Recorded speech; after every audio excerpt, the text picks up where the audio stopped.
Hello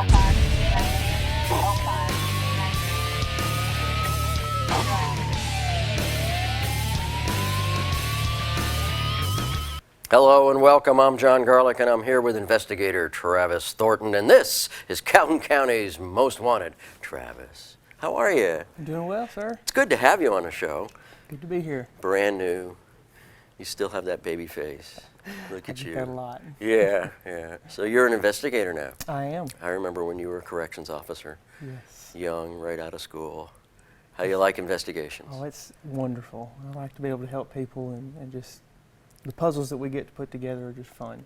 Excellent. Well, I know you're a good investigator, and I know that our deputies have been doing a good job. Let's take a look at the count. Yes, we arrested 2 people with the help of the people of Calhoun County, Jamie Champion and Taisha Lawson, bringing our total count up to 5,189. And we certainly appreciate the folks at Calhoun County for watching the show and calling in and helping the sheriff's office improve and represent community policing, right? Absolutely. Yeah. We couldn't do what we do without the help of all the people of Calhoun County. It's wonderful. And you know how many people there are in Calhoun County? Right around 120,000. Just about, a little less than that. How many square miles? 612. And how many deputies on any one shift? About 4 or 5. Yes. Well, Travis and folks, we're going to take a break. We're going to have the first half of the lineup, and then we'll be back with a really important guest here on Calhoun County's Most Wanted. And welcome to this week's edition of Calhoun County's Most Wanted. Our first half of the lineup brought to you by Abe's Ace Bail Bonds. Abe's Ace Bail Bonding, 256-831-0074. First up in our lineup this week, La Quinta Mitchell. Mr. Mitchell, last known to be living in Anniston. He's wanted for probation violation on obstruction of justice by using a false ID. And take a look at Zachary Bast. Mr. Bast, last known to be living in Anniston. He's wanted for failure to appear on theft of property second. And this is Quashonda Thompson. Miss Thompson, last known to be living in Anniston. She's wanted for failure to appear on forgery second. And take a look at Christine Banks. Miss Banks, last known to be living in Anniston. She's wanted for failure to appear on obstruction of justice by using a false ID. And meet Anthony Johnson. Mr. Johnson, last known to be living in Anniston. He's wanted on a probation violation for distribution of a controlled substance. That's it for the first half of our lineup. Stay tuned for the second half later in the show.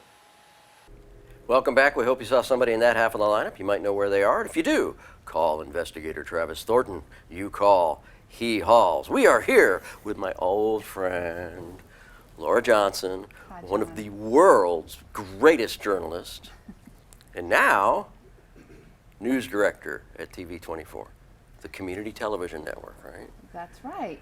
We are establishing our news programming. That's awesome. And you're the news director, so you're spearheading this drive to bring news back to local news back to the Calhoun County area, right? That's right. We think it's really important that we have information that can connect everybody throughout the area. So, Laura, tell us a little bit about your background. Okay, so I started out as a newspaper reporter and in fact worked for the Anniston Star for several years before I took a hiatus from journalism, got a second degree, and this is my first jump back into news. Well, you know, and you won't remember this, Travis, because it was way before your time when Laura was at the Star. But I remember those days, and Laura's just one of those gifted journalists that really knows how to pull a story together and is very fair in interviewing, and you know, it's just great. So maybe you'll get a chance to be interviewed by Laura and her team of news hounds. Yeah. Have you got a team of news hounds? We do have a team of news hounds. We have several anchors that are coming on board to help us deliver the news, someone for the weather and someone for sports as well. That's awesome. So who are they? We have Courtney Lynham. We have Lacey Contz. Lacey Clowns, who we see here Contz. with me Correct. on Shop 24 Correct. every Monday night. We also have, you know, if you had an Those outline, guys, you see that? I have put you on the those spot. guys. Now, that's okay. Yes. They're good people, though. Yes. See, I don't even know who's in the lineup, except for Lacey. And you've been doing some little news breaks to kind of tease the audience for the last couple weeks, right? Right. So we've already begun producing news content. We have it on Facebook, and we're pushing that out in advance of our regular news programming, which will soon start. So Monday night, is this coming Monday night? Is that when it's going? Right, at 5 p.m. 5 p.m., so just the hour before Shop 24 comes on. Correct. Yeah. And will it be 30 minutes, 60 minutes? How It'll be long? a 30-minute news broadcast. You'll see it at 5 p.m. and at 6 p.m. Okay. Not on Monday night, you won't. Because we do our show live at 6 p.m. on Monday night. Right. 6:30. Our show's an Make that hour. 6:30. 7. Our show's an hour. Sorry, John. Oh my goodness, you can't be cutting into my show. Obviously. You ever have that happen? Luckily not. No? Nobody cuts into your cases? No, nobody steals cases. Nobody's really? Why not? Because everybody wants to work their own cases and not yours too. How many cases do you have? Open about 12. Really? You're not working hard enough. There's way more cases out there than that. Well, luckily we get to distribute the wealth pretty well. Oh, do you? Yes. Okay. Well, Laura's good at that too. You delegate. Now, it's not easy putting together a 30-minute news broadcast, is it? Every Right. day, It's right? much easier to watch a 30-minute news broadcast than it is to put one together, because a lot goes into that. Compiling stories every day for that time slot is actually a very involved process. Will it be 5 nights a week, or 6 or 7, or It'll be 5 nights. 5 nights? So Monday through Friday. Correct. And then, so Monday could be a recap of some of the stuff that happened over the weekend then, right? That's right. Yeah. So how hard is it to, I mean, we know how hard it is to produce a show. You know, you gotta have lights and technology and people in the booth and all that good stuff. But you've gotta have content. And how hard is it to find content every day? It's not hard to find content. It is hard to wrangle and organize content for a news broadcast. There are so many stories out there, but identifying them and pulling them together for a 5 p.m. broadcast daily that's where the challenge is. So are these news stories going to be all local, or are you going to do like an international, national kind of update in the beginning and then go to local, or is it going to be all local? Okay, so there are opportunities here to report stories at every level. I mean, we've seen just in the past week from the Dadeville shooting how stories in our own state have national and even international relevance. Absolutely, you know, and we've got the depot and the old Fort McClellan, which is the National Guard training facility out there now, and some of the FEMA stuff is still going on out there. So we have an international impact here in Calhoun County. Right. And the community television network broadcasts, well, because it's an app on your TV, right? It's like all the other ones, Freevee and Hulu and all those. Technically, you could be sitting in Alaska and watch the community television network, right? Yeah, we are working towards that goal right now. Our app hasn't launched yet, but it is in the works. Okay, so the viewing audience can be international, Right. but your focus is going to be more Eastern Alabama regional? Right. Our primary focus will be on local stories, but we will seek opportunities to go outside that perimeter when it will be relevant for our audience, our primary audience. But already, even without the app, people can view the story from wherever they are. We have, our work will be shared on social media, so you can find us there. Yeah, so Facebook and YouTube. Correct. Shop 24 is on Facebook Live and YouTube Live. Right. And I guess that stays out there, right? Yes. You know technology? Not too much. Why not? You're an investigator. You have to mess with technology. I do from time to time. Facebook is a very useful tool that people don't realize we use as much. Really? Everybody's putting where they're at, who Do their tell. friends are, Really? everything like that. So it's a very useful tool. So you're telling me you're tracking people on Facebook? Absolutely. Is that constitutional? Well, you Isn't put that an invasion of your Fourth Amendment? Come on, journalists. Let's Hey. put him on the spot here. They put it out there for everybody to see. We just use it. That is true, right? Yeah, There is yes. there is an expectation of privacy in some areas, but anything you post on Facebook would not have an expectation of privacy, would No. they? So that, Right. yeah. We So- did. We put you on the spot. Yeah. You nervous? Yeah, don't be nervous. So We're going to take a break, and when we get back, we'll talk more about the mechanics in putting together a news broadcast. But we're going to have the second half of the lineup here for you, and stay with us on Calhoun County's Most Wanted. And welcome to the second half of our lineup. This half brought to you by A1 Freedom Bail Bonding. A1 Freedom Bail Bonds, 256-236-7888. And first up in this half is Misty Strickland. Miss Strickland, last known to be living in Anniston. She's wanted for failure to appear on possession of a forged instrument second. And meet Donnie Maddox Jr. Mr. Maddox, last known to be living in Anniston. He's wanted on a probation violation for possession and receiving of a controlled substance. And this is Hernandez Garcia. Mr. Garcia, last known to be living in Anniston. He's wanted for failure to appear on domestic violence second. We'd like you to meet Stephanie Pierce. Miss Pierce, last known to be living in Anniston. She's wanted for failure to appear on possession of a controlled substance. And that's it for our lineup this week. If you have any information on these folks, please give Crime Stoppers a call. That number, 1-833-251-7867. Welcome back. We hope you saw somebody in that half of the lineup. You might know where they are. If you do, call Crime Stoppers, call the Sheriff's Office. You call, they haul. We are here with News Director Laura Johnson. Hi, John. Of TV24, Right. the Community Television Network. So let's clarify Community Television Network, shall we? Because most of our viewers are familiar with TV24, and we're still TV24. Is that right? That's right. Okay, but it's and what is the letters? WEAC. C. WEAC. Yes. Okay, WEAC TV. But what is exactly the Community Television Network then? The Community Television Network is a broader network of shows and platforms that we can bring together so that we can share our content across communities, and that other communities can also share their content on our platform, so we can bring information together that's relevant for our audience into one place. Okay, so TV24 is the Community Television Network. Right. These things are one and the same. Gotcha. Okay. So we'll be seeing that when the news comes up. It'll be that, Right. Community Television Network You'll see a logo. new logo in addition to the updated TV24 news logo. Oh, we haven't seen that yet, have we? We have seen it on our news break. Have we? Yes. Okay. Yes. Okay. Well, that's exciting. And our news programming will be known as TV24 News. So that's Okay. a simple designation. You can add a hashtag at the front of those letters, and then we can see your content that way, and we can connect people using that hashtag on social media.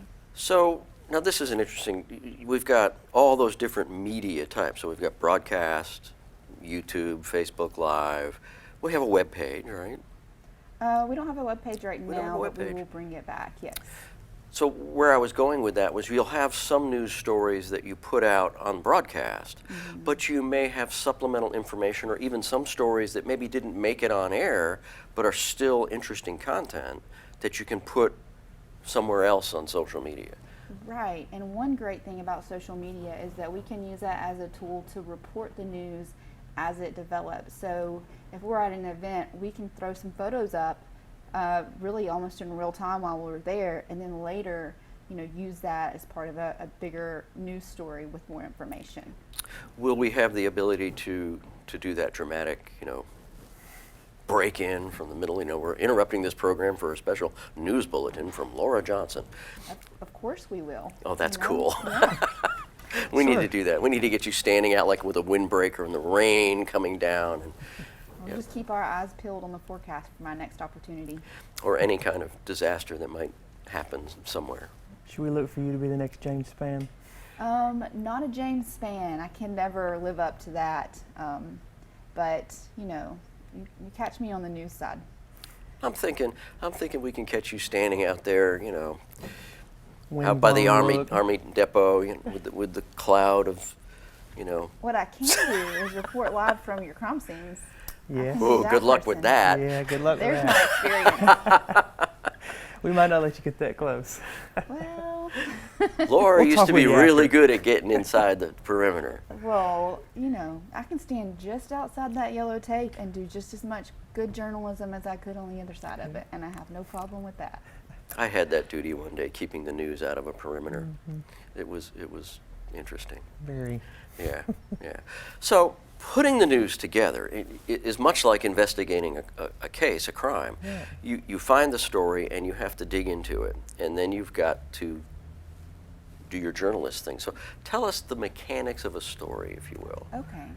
So, first you identify a topic, and then you evaluate that topic for its newsworthiness. Is this going to be relevant to my audience? How close is it to the heart of their lives? And then after that, you examine it for facts. So there's reportable information and information that's not reportable. So we're looking for things that we can verify and that are publicly available as well. And then we pull those facts together in an order that is, clear and that, leads with the most interesting information. So there's a bunch of upfront work you have to do before you actually sit down and interview somebody, if you're doing an interview, right?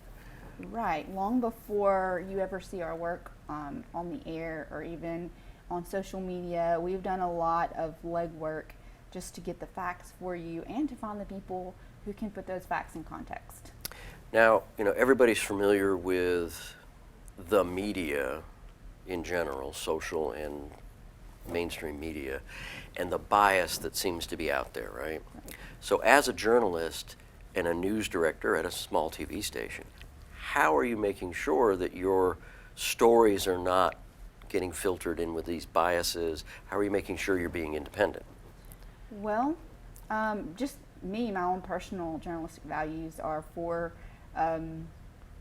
objectivity. So I always say a journalist's only bias should be for the truth, and I try to live by that in my reporting. That's very important to me. And so we just strive to be fair and to make sure that when we have one element of a story, we check that against another element of the same story and provide a balanced information to an audience. And with local news, there's fewer opportunities for bias to seep in some instances. For example, if I'm covering an investigation, I'm getting the facts from you guys, and there's not a lot of political bias if I'm just reporting those facts in context. There's less room for that political bias to seep in. And it sounds like the way that you put your cases together is a lot like the way we put our cases together before we go to court or present them and things like that. We make sure we do all the legwork before we do our interviews, and then make sure all that's documented and done correctly before we go to court. Right. Well, very similar approaches, and I know you for lots of years, and you are a very unbiased, really good journalist. And we could do a whole other show on why the rest of the journalists out there aren't, but we'll leave it at that. We're going to take another break, and then we will be back with the Crazy Criminal and the Crime Stoppers portion of our show. So stay with us here on Calhoun County's Most Wanted. And welcome to the Crime Stoppers portion of our show, where we ask your help on the following cases. Between April 2nd and April 4th, an unknown vehicle struck an AC unit outside of Taco and Tequila in Alexandria. The unknown suspect also struck the side of the building, causing significant damage. And between February 22nd and April 17th, an unknown subject defrauded a resident on Alexandria Wellington Road. The suspects, a white female going by the name of Heaven, and two slim white males, offered to lay gravel in a driveway and never completed the job. They were paid several $1,000s for their scheme. And that's it for the Crime Stoppers cases this week. If you have any information on these, please call Crime Stoppers. That number, 1-833-251-7867. Stupid! You're so stupid! Guess what? What? It's Crazy Criminal time. Oh, my favorite time of the week. Yeah, so take us there, Sketch. All right, this week in Seattle, an infamous porch pirate was caught on a surveillance porch camera. pirate? Yes. That's a great term. He's caught on a surveillance camera stealing packages from a Bothell home, only to wipe out and injure her ankle on the gateway, sentenced to 58 days in jail. Alicia Tritt has pleaded guilty to the thefts in January with her alleged accomplice, Brian DeVere. The maximum prison sentence was 60 days. Treat's mishap went viral when the homeowner's surveillance video was posted on Facebook, garnering more than 650,000 views and what many viewers discerned as chromatic justice. Oh my goodness. The two were later arrested in an Everett motel. Treat, 37, is homeless, on disability, has 3 kids. DeVere, 39, has a lengthy criminal history that includes convictions for identity theft, burglary, and auto theft. So what is she being carried there? Is that what we're seeing? I believe so. Oh my goodness. That ankle will get you. I'm telling you. Well, that's our crazy criminal, sure enough. Now, you guys are always hiring, right? Absolutely. So tell us how somebody might want to get a job at the sheriff's office. How would they do that? So at the sheriff's office, we have an online application process. We Really? also have an in-person over at the Calhoun County Administration Board. We have applications with them. All you have to do is fill it out. We'll give you a call. Come sit down and talk with us. Go through a polygraph examination, followed by an at-home interview, and also a PT test, which is not hard. All you have to do is... What do you mean it's not hard? Oh, it's come so on. easy. Listen.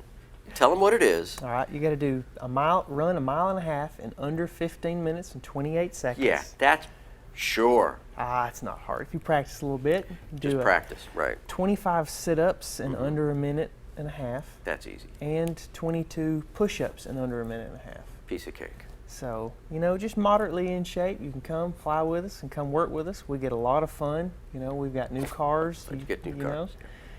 You get to really a lot of freedom between just patrolling the streets of Calhoun County, day shift, night shift, anything you'd prefer. It's a great career. It's a great way to help your community and give back a little bit. And we're looking forward to you giving back a little bit by watching all of our lineups here. And we hope to see you again next week here on Calhoun County's Most Wanted.